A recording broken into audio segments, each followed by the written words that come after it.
Voilà, béni soit Dieu. Quelques petits mots. Voilà, donc sur la demande des frères, sur la demande des garçons, ils m'ont demandé de dire un petit mot, puis j'aimerais le dire de tout mon cœur. La Bible déclare qu'il y a un homme qui est roi, qui fait un songe dans la parole de Dieu, et il demande une explication. Il a besoin d'une explication. Personne ne peut lui donner.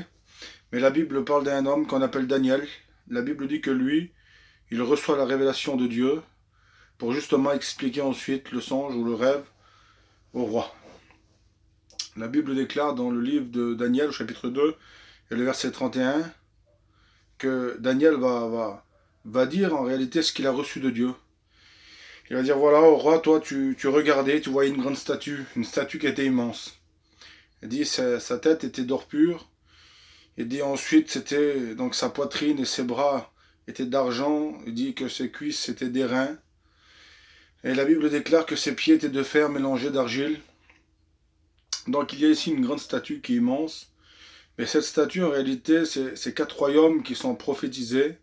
La Bible déclare dans le livre de Daniel, au chapitre 2, la Bible dit 2, 38, 39, versets 38 et 39, la Bible déclare qu'il y a ici donc ces 4 royaumes qui sont là.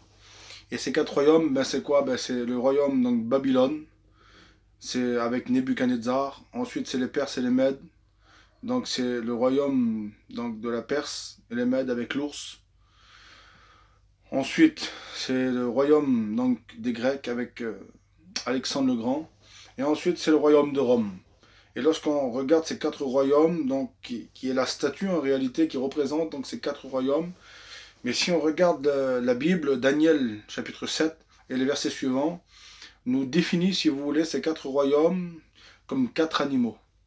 Il dit que le premier animal, ben, c'était un lion, le deuxième, c'était un ours, le troisième, c'était un léopard, et le troisième dit que il avait des dents de fer, il brisait, rompait tout sur son passage, tout ce qu'il restait.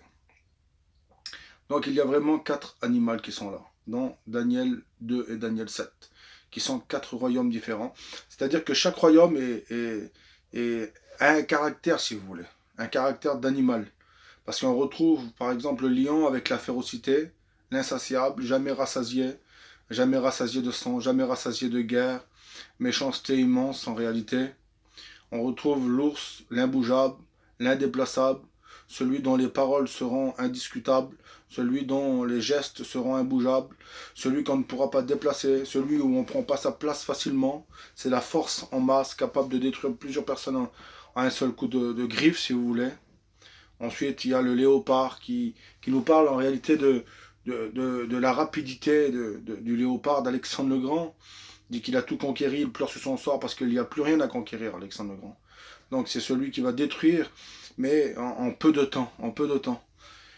Et ensuite, ben, il y a le 4e empire, si vous voulez, un empire de destruction, un empire de catastrophe, un empire, dit la Bible, extraordinairement fort, un empire qu'on ne peut pas dompter, une colère qu'on ne peut pas, si vous voulez, dompter.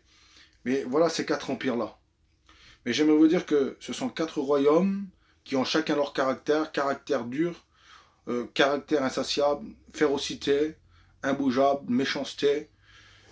Et puis, chaque royaume avait son caractère. C'était déjà dur, c'était déjà pas mal. Mais la Bible déclare que après l'enlèvement de l'Église, c'est-à-dire pendant la grande tribulation, on retrouve ces 4 caractères. La Bible déclare ces paroles dans le livre de l'Apocalypse au chapitre 13 et verset 2. Et j'ai vu une bête sortir de la mer. Et dit la Bible que cette bête, dit, elle était semblable à un léopard. Ses pattes, dit la Bible, étaient comme les pattes d'un ours et sa gueule comme la gueule d'un lion. Voilà quelle était cette bête. Premièrement, il y a la bête, ensuite le léopard, le lion, l'ours. C'est peut-être pas dans l'ordre, mais on retrouve ces 4 animaux, c'est-à-dire ces 4 caractères. Mais la différence là, c'est pas un animal pour un royaume. C'est les 4 animaux pour un royaume, le royaume de l'Antichrist, c'est-à-dire après l'enlèvement d'Église. On va retrouver ces 4 caractères dans un seul homme, l'homme qu'on appelle l'Antichrist. Si on regarde Apocalypse chapitre 13, il décrit ces 4 animaux, et il dit, la Bible, et le dragon lui donna donc son trône et une grande autorité. Et le dragon, ici, c'est le diable. Ça veut dire que le diable va vraiment prendre possession de cet homme, et puis va faire de cet homme un homme diabolisé, qu'on appelle l'antichrist, l'homme impie. Ça veut dire que tous ces caractères de méchanceté, de férocité, d'imbougeable, d'indiscutable, d'indéplaçable seront justement pendant la grande tribulation. Mais ce qu'il faut savoir, c'est que nous, l'église de Jésus-Christ, la véritable église, on part avant la grande tribulation, béni soit Dieu. On ne passe pas par la tribulation, on part avant, béni soit Dieu. La Bible déclare, il faut seulement que celui qui le retient encore ait disparu. Et alors, à ce moment-là, paraîtra l'impie, c'est-à-dire l'antichrist. Il va apparaître en tant que séducteur pendant 3 ans et demi, et destruction pendant 3 ans et demi, ce qui fait 7 ans en tout. Donc une tribulation qui va durer 7 ans. 3 ans et demi de séduction, 3 ans et demi de destruction.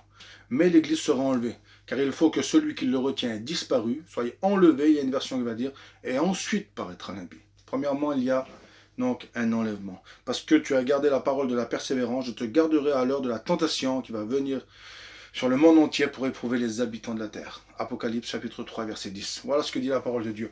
Donc, je te garderai à l'heure. Et le mot ici, c'est le mot ek, qui vient du mot ecclésias, qui est un mot grec qui veut dire église appelée ou enlevée en dehors de cette heure.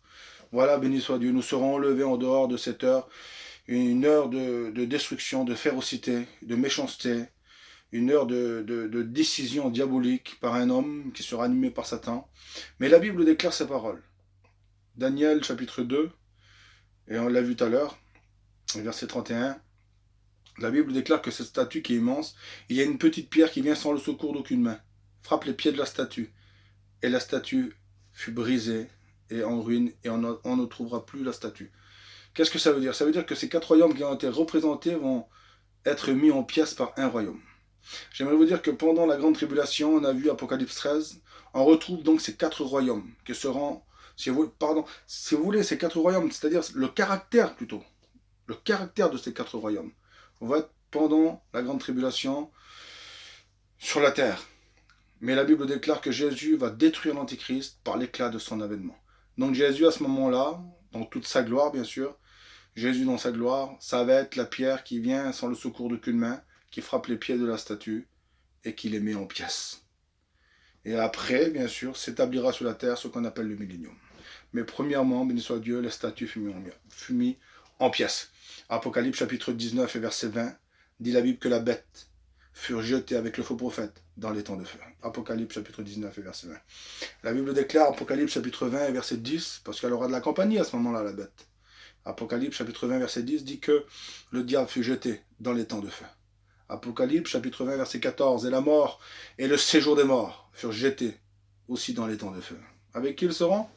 La Bible déclare, 20:15, Apocalypse 20:15, tous ceux dont le nom n'a pas été inscrit dans le livre de vie furent jetés dans les temps de feu.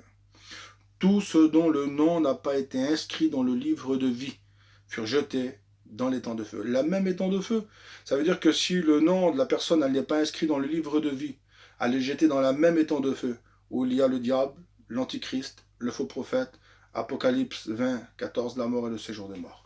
Voilà ce que dit la Bible. Mais la finalité de l'Église, béni soit Dieu, puis ça c'est merveilleux. La Bible déclare, Apocalypse chapitre 3, verset 21, il dit à celui qui vaincra, je le ferai asseoir avec moi sur mon trône, comme moi j'ai vaincu, et je me suis assis avec mon Père sur son trône. Voilà la finalité de l'Église, alléluia. La Bible déclare à celui qui vaincra, je n'effacerai point son nom du livre de vie. Je vous l'ai dit tout à l'heure, Apocalypse 20, 15, tous ceux dont le nom n'a pas été inscrit dans le livre de vie furent jetés dans les temps de feu. Et là, la Bible déclare, à celui qui vaincra, je n'effacerai pas son nom du livre de vie. Cela veut dire, alléluia, qu'il y a une possibilité pour tout homme, toute personne qui écoute cette vidéo, d'être inscrit dans le registre du ciel, dans le livre de vie. Que chacun de nous puisse être trouvé dans le registre du ciel. Que Dieu puisse vous bénir, que Dieu puisse vous encourager par ses paroles. J'aimerais vous dire que pour nous il y a mieux, pour nous il y a meilleur, alléluia. Un jour nous partirons dans le ciel de gloire. Nous serons avec le Père, le Fils, le Saint-Esprit, les anges du ciel, tous ceux qui nous ont devancés dans le Seigneur.